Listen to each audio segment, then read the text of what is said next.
Hello everybody. Today is Thursday, April 2nd. Hi Devlin, Hayden, Michael, Elijah, Preston, Mark. I hope you guys are all doing well. Let's talk about the horse and his boy. We're going to discuss chapters 4 and 5 today and the vocabulary words that go with it.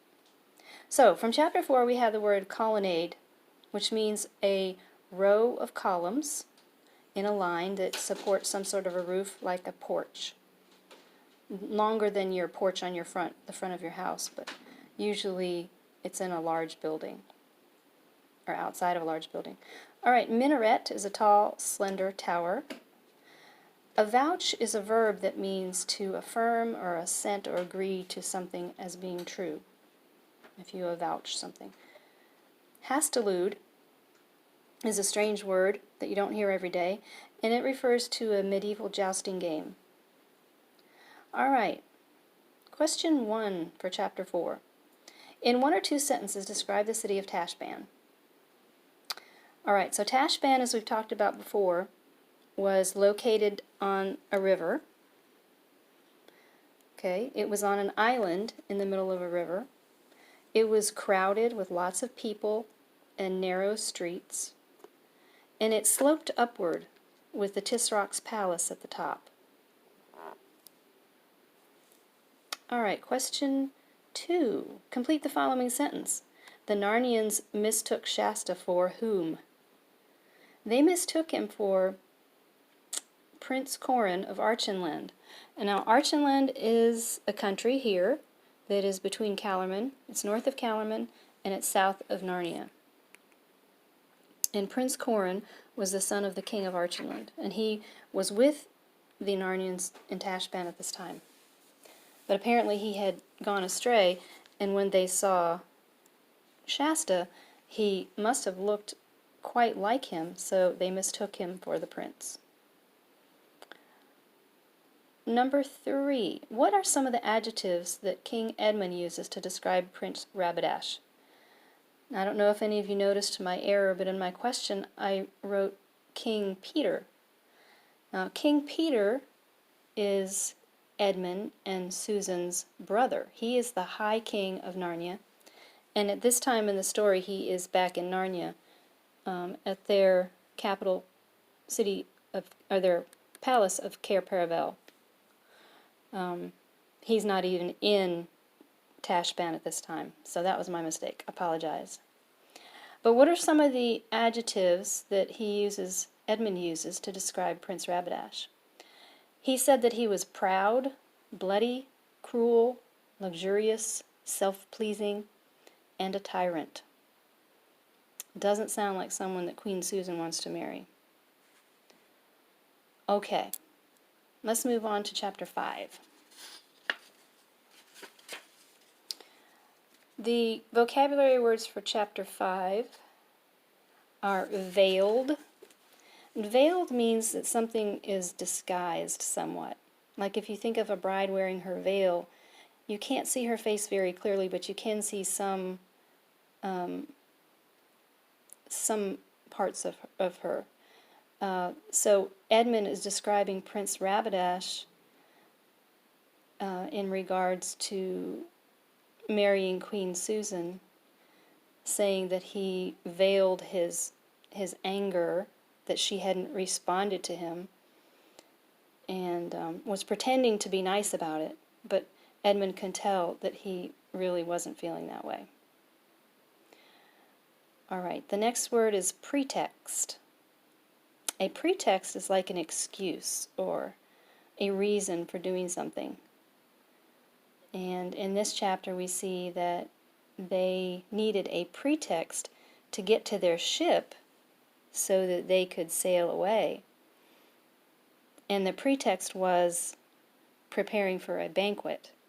So they would have reason to be going down to their ship and to be carrying boxes and packages and things like that. Alright, the last word is toiling. To toil means, it's a verb, and it means to work, often with difficulty or struggle. Like maybe you feel like you're toiling over your schoolwork sometimes. Okay, question 1. Why do King Edmund and Queen Susan and all the Narnians feel like they need to leave Tashbaan secretly and quickly? Well, they have decided, since Susan does not want to marry this prince, Rabadash, this wicked prince, that they need to leave. And if they don't leave soon and secretly, they might become prisoners of the Tisroc and the prince. They feel like that they would require them to stay by force if they knew they were leaving without letting Susan marry the prince. Number 2, who did Shasta meet after he was awakened by a loud crash? Okay, so he was laying on the couch after Mr. Tumnus, the fawn, had brought him some delicious food and talked about Narnia and all the things they would do when they got back there. And he fell asleep, took a little nap, and then suddenly he was awoken by a loud crash, and in comes, climbing through the window, comes actually Prince Corin. Okay, and Prince Corin, if he didn't have his black eye and his muddy clothes, he would have looked somewhat like Shasta. All right, after Shasta says to Corin, quote, "You'll just have to tell the truth once I'm safely away." He says that to Corin as he's getting ready to leave. Why does the prince, Prince Corin, give him an angry look when he says that? Well, it's because he insinuated, Shasta was insinuating in his statement, that Corin might lie to his Narnian friends instead of telling them the truth about what had happened and who he was and who Shasta was. So he didn't like the fact that Shasta insinuated that he might lie about that. Of course he was going to tell the truth. What else would he say? Okay, so those are the questions and vocabulary for Narnia. And over spring break, I'm going to ask you to read chapters 6 and 7. You'll have plenty of time to read because you won't have much other work to do, I hope. All right. Let's go on to the Tan book. We haven't been in the Tan book for a while. So if you want to pause the video right now, you can go get your Tan book. And I'd like you to turn to the first page of Lesson 10. And on that page, we have a quote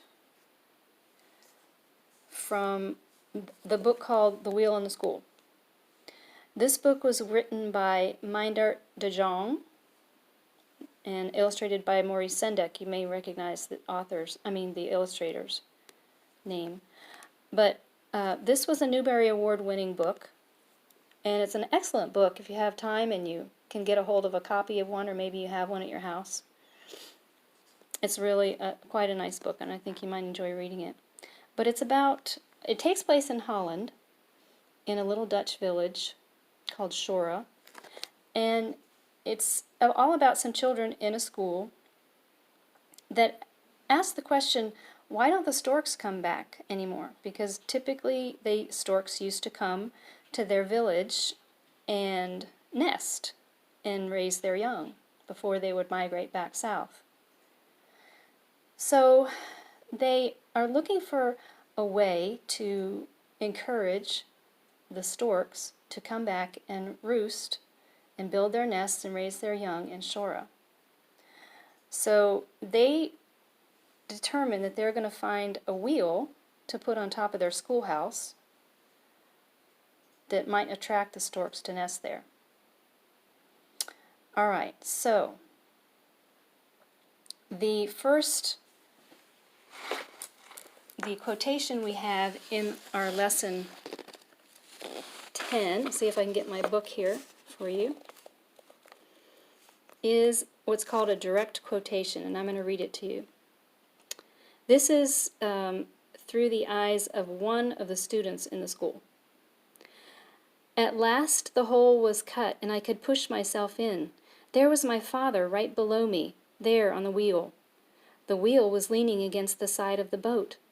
With his last strength, my father had climbed to the hub to be as close to me as possible when I sawed, to be within reach.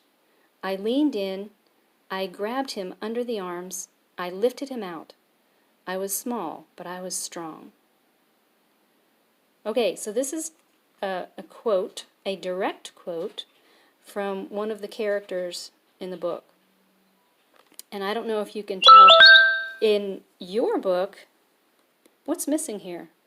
This is a typo in my book. I don't know if it's correct in your book, but there should be a quotation mark at the end of this sentence. Okay? So, and this is what's called a direct quotation.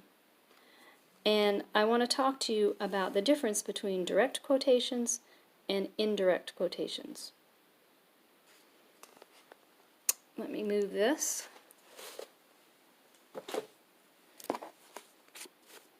All right.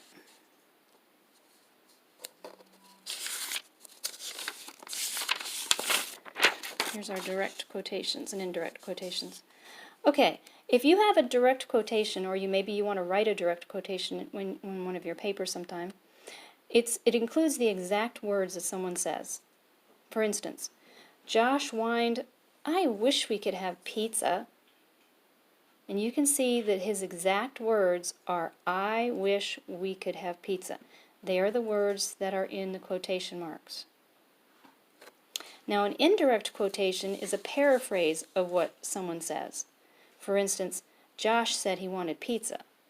Now, this isn't exactly what he said, but this is someone else's paraphrase of his actual words. So that's the difference between a direct quotation and an indirect quotation. And the quotation that I just read to you from The Wheel on the School is a direct quotation because it is the very words that the character spoke. And you can tell that because it has the quotation marks.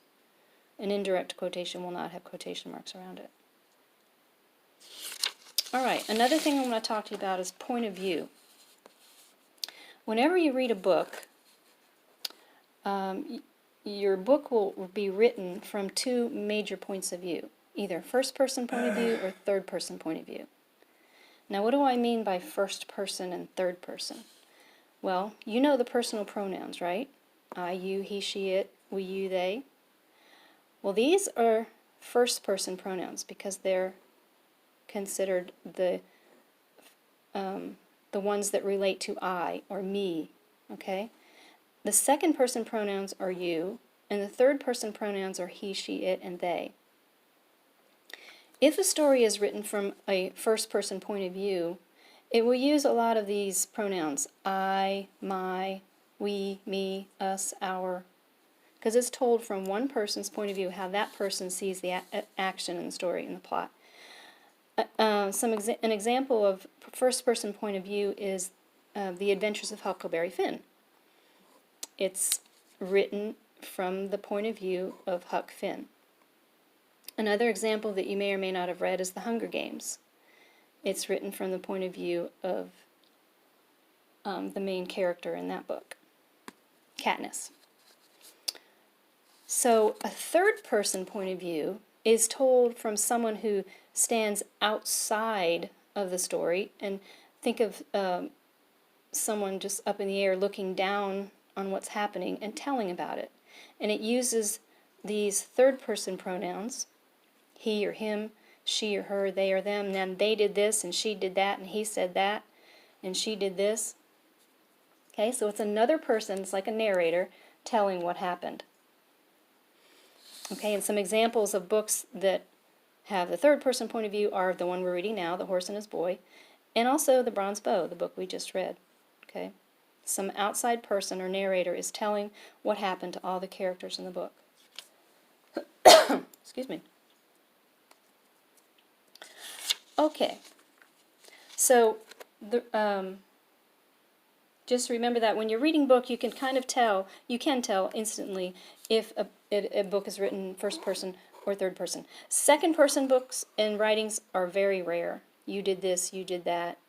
Your Friend, Your Book. Those kinds of books are very rare. So it's normally either first person or third person. Okay. The last thing I want to go over with you is your new spelling words. And you won't have a test on these until after spring break. But these are your new spelling words. And notice it's not coming across in the video, but oh yeah, here we go. The silent letters. Let's see. The B in climbed is silent. C-L-I-M-B-E-D. Then we have the word possible. P-O-S-S-I-B-L-E. Then we have the word strength. S-T-R-E-N-G-T-H. A lot of times you'll have words that end in ing or ang or ung or ong, like sing, sang, song. Okay? Just think of this as an eng, E-N-G word. Strength. Okay? That'll help you remember how to spell it. E-N-G. Within is a compound word. It's got the word with and the word in. Myself is another compound word. My and self. Against is the word again with st at the end. And then we have 4 words that are some of your words that are going to be in lesson 10. We'll talk about these after spring break, but they're the silent GH words. Okay? The IGH words that make the sound I, like height, bright, might, and twilight. Notice height we may have had before as an exception to the I before E rule.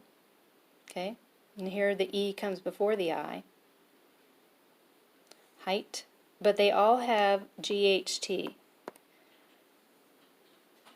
Twilight is twi and then light. Okay? Alright, so those are your spelling words. Copy them down on your spelling list.